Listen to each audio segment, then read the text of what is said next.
আসসালামু আলাইকুম। হ্যালো বন্ধুরা, M H medicine and health tips থেকে সবাইকে জানাই স্বাগত। কোলেস্ট্রল এমন একটি পদার্থ যা শরীরে নির্দিষ্ট পরিমাণে থাকা দরকার, কারণ এটি হরমোন তৈরি সহ বিভিন্ন গুরুত্বপূর্ণ কাজে ব্যবহৃত হয়।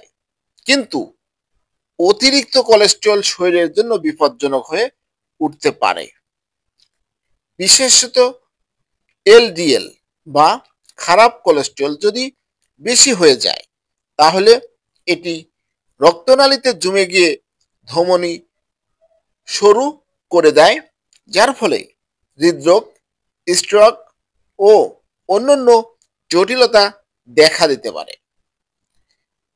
বিপদ হচ্ছে, কোলেস্ট্রল বাড়লেও শরীর অনেক সময় সরাসরি কিছু বলে না, তবে কিছু ক্ষেত্রে কিছু লক্ষণ শরীর আমাদেরকে সতর্ক করতে পারে। অনেক সময় কোনো কারণ ছাড়াও কোলেস্ট্রল অনেক বেড়ে যেতে পারে। তাই বয়স 30 পেরোলেই বা ঝুঁকিপূর্ণ জীবনযাপন করলে বছরে অন্তত একবার লিপিড প্রোফাইল টেস্ট করানো উচিত।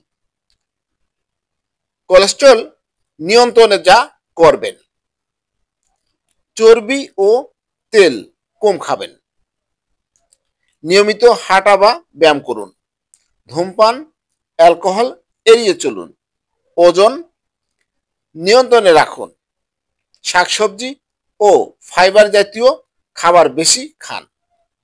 হ্যালো বন্ধুরা, আপনাদের জানানোর চেষ্টা করেছি।